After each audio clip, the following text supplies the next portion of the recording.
What does space mean to you?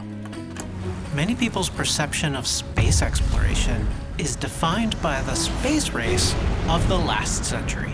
World powers competing for supremacy, governments jostling for military advantage or political gain, a scramble to get satellites into position to peer back at our neighbors, or to get ahead in scientific research. But what about the future of space?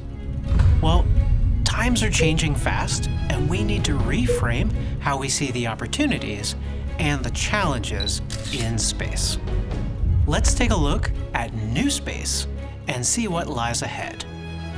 This is ASU.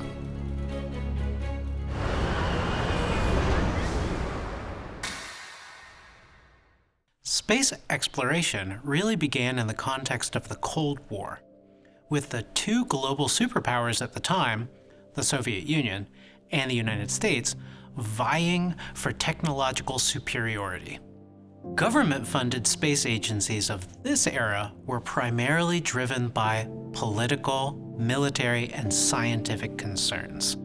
This competition led to a great number of scientific and practical applications of space technologies, including the first imaging and communication satellites, the first human spaceflight, and numerous advancements in our scientific understanding of the universe.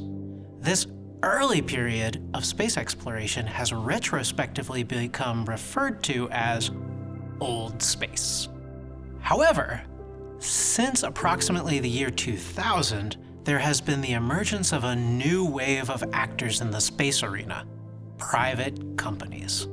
Now, defense contractors were an integral part of OldSpace, but extraterrestrial missions were designed and financed by government entities not subject to market forces. But this changes around the turn of the millennium with Blue Origin in 2000, SpaceX in 2002, and Virgin Galactic in 2004. Private launch providers began competing, and the cost of getting an object into space began to drop precipitously in the early 2010s. This, coupled with the trend of launching smaller and smaller satellites, has made space remarkably affordable and thus accessible. This period of commercialized space has started to be referred to as, quote, new space. So with NewSpace, we're seeing an increasing number of commercial and even non-profit actors launching their own satellites and conducting their own missions. We are seeing a proliferation of the different space technologies and space industries that would likely never have sprung out of OldSpace. In addition to troves of new observation, communication, and navigation satellite constellations, we're seeing new industries entirely, such as microgravity research, satellite servicing, and space tourism. And on the horizon, we're likely to see the development of other industries, such as space energy, mining, both lunar and asteroid, and microgravity manufacturing.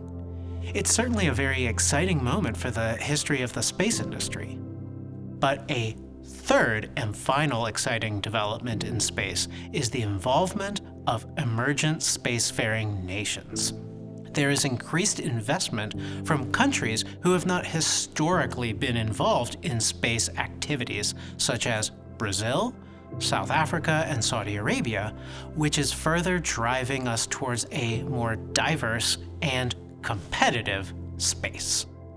There are numerous reasons why these different countries would want to increase their participation in space, including national security, scientific data collection, and improved communications infrastructure, and also to reap the economic benefits of the growing commercial space industry.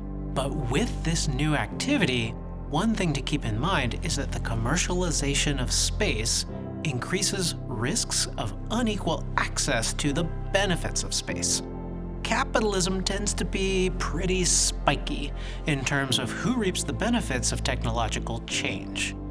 The exciting part of new countries exploring space is that they bring new perspectives and new sources of innovation, but it also raises the specter of international conflict. Space, to quote a colleague, has become increasingly congested, contested, and competitive.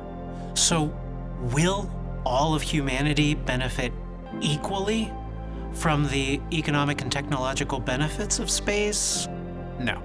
However, a thoughtful approach towards space engineering design, systems of international governance, and the impacts back into our own planet is vital so that we as an interplanetary species maximize the benefits and minimize the harms of this growing and exciting sector.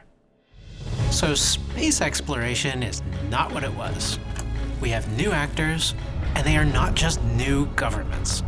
As opportunities grow in research, tourism, commercial activity, and security, we will see a proliferation of new players. We have moved from OldSpace to NewSpace. It's an exciting transition, but one that comes with risk as well as opportunity. Maintaining an oversight, seeking benefit for everyone, not just the fastest or best resourced, is going to be a challenge. If we get it right, we could be entering a golden age of space exploration. This was ASU. Thanks for watching.